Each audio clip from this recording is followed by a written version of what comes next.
A very good afternoon to our lecturer, which is Dr. Rosmaniza binti Rahman, and we are going to present Human Resource Management DPB 50123. The members is me, myself, Putra Anis Mazhar binti Syaruddin, with Nur Solana binti Mat Saleh, Vidyashini anak perempuan kanan, also Syamila Wani anak perempuan Subhanasan. The topic that we will be presenting is trade union. What is trade union? Trade union is actually an organized group of workers who collectively want to improve the terms and conditions at their workplace and to enhance their status in the society.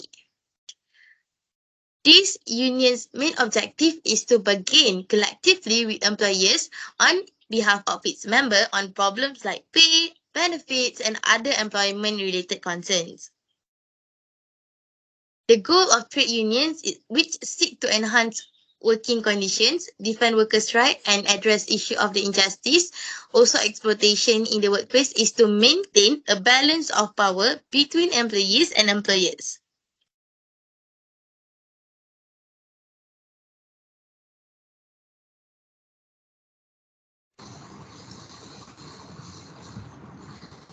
So next, there are three types of trade unions and membership. That is private sector, public sector, and also employers union. First, let me explain about the private sector. A private sector trade union is an organization that represents for the rights and interests of workers in the private sector. These trade unions are typically formed by employees of a particular company or industry to collectively bargain with employers for better working conditions, wages, benefits, and also other employment-related issues. Membership in private sector trade unions is voluntary, meaning that employers have to join or not to join a union. The process of becoming a union member usually involves paying membership fees or dues, which are used to fund the union's activities such as negotiation efforts, legal support, and also member service. By joining a private sector trade union, employees gain the support and collective strength of their fellow workers, and the unions often provide legal representation and support in cases of unfair treatment, discrimination, or also disputes with employers. Examples of private sector unions are National Union of Cold Storage Employees, British American Tobacco Berhad, and also Kereta Api Tanah Melayu Berhad Employees Union.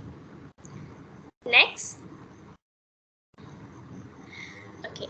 For public sector unions, it represents employees working in government agencies and the public sector, including teachers, firefighters, police officers, and also civil servants. Membership in voluntary and workers can choose to join a union based on their profession, sector, or personal preference. Union membership provides individuals with collective representation and also legal support to voice their concerns and influence labor-related decisions. And notable public sector unions include the National Education Association and also the American Federation of State, Country, and Municipal Employees. Lastly, Employers Union. An employers union, also known as an employer association, is an organization formed by employers from a specific industry to promote and protect their collective interests. These unions work on behalf of their member employees to negotiate with their trade unions, lobby for favorable policies, and also provide support and resource to their members. Employers union also play a vital role in representing the interests of employers in labor relations. They work to maintain a balance between the rights of employers and employees, ensuring fair and productive working conditions while supporting the growth of business. Examples of employers unions are Malayan Commercial Banks Association and also Malayan Agriculture Producers Association.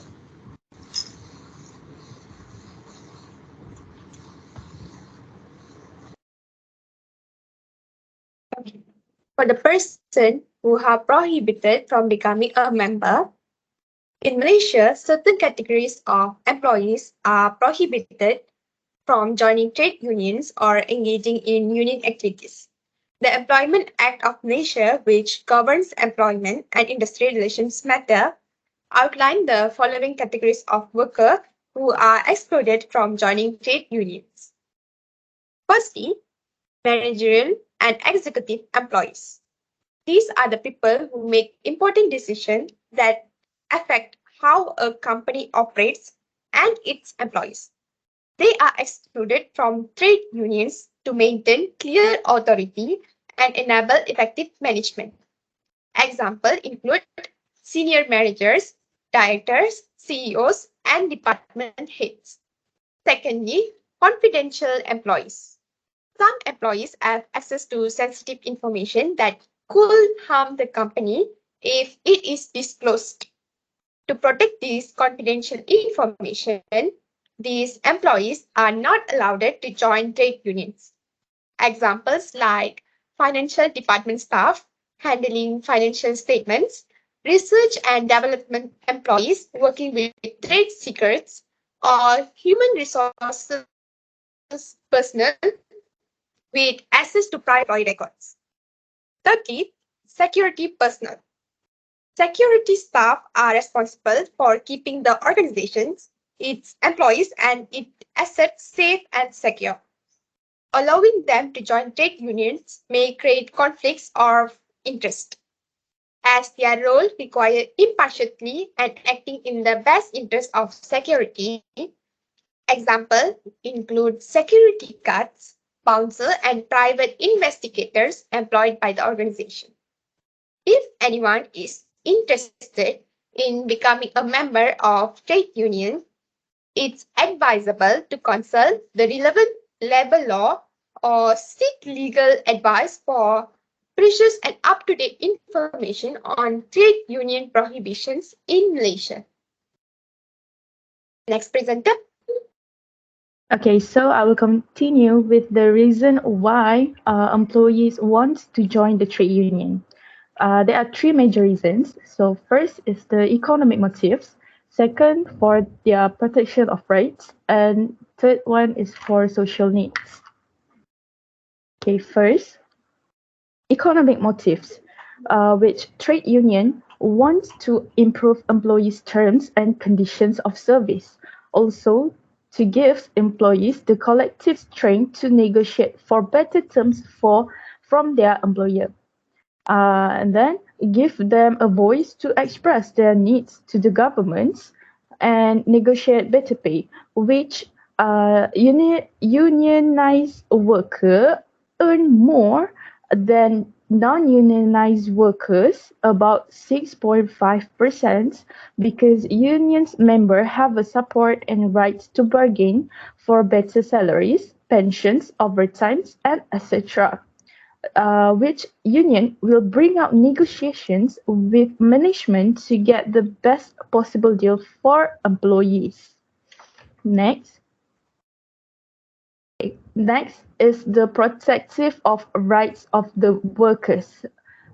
Trade unions were expected to protect their rights, exploitation, and unfair treatment at their workplace.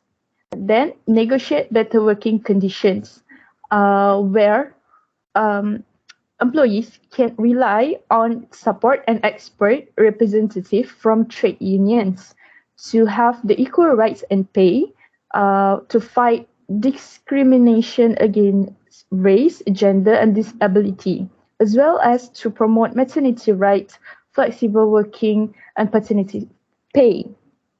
And also, trade union actively encouraging women and young people to take on leadership roles, which back then women doesn't have any right to work or got paid in the past.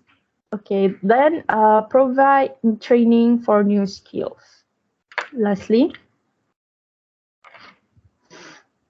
the social needs, which employees influence to join the trade union to show their solidarity with their fellow workers, to command the attention of the very biggest corporations. Next, intense peer pressure to become a member, specifically at the stage of applying recognition union workplace, are safer. Uh, then trade unions are supposedly to give general advice and support to these employees to join the union to promote their collective values of solidarity and equality in their workplace and to help the movement to grow. And that's all. Thank you.